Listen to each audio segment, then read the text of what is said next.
We got 500 pounds of welding wire we gotta get off the trailer. How do you do that? Watch and find out.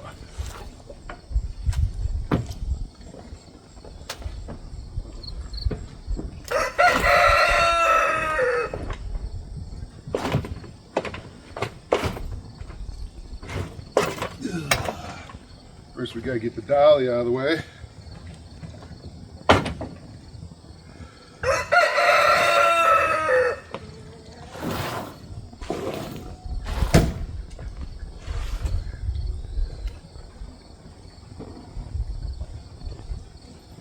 Good time, and you want to help push.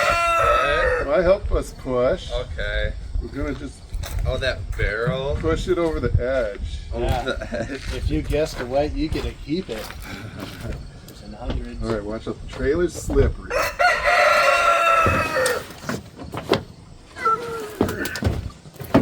Okay, we gotta get it up on that rim. The cardboard's soft. Come on.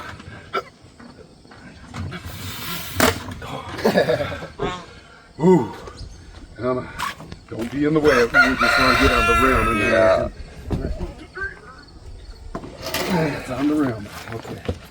All right, ready? 1, 2, 3. Woo! That's how you take it off. How much do you think that weighs? 500 pounds. Exactly. Yeah, it's yours. It's all yours now. Yeah. That's how you take your welding wire off.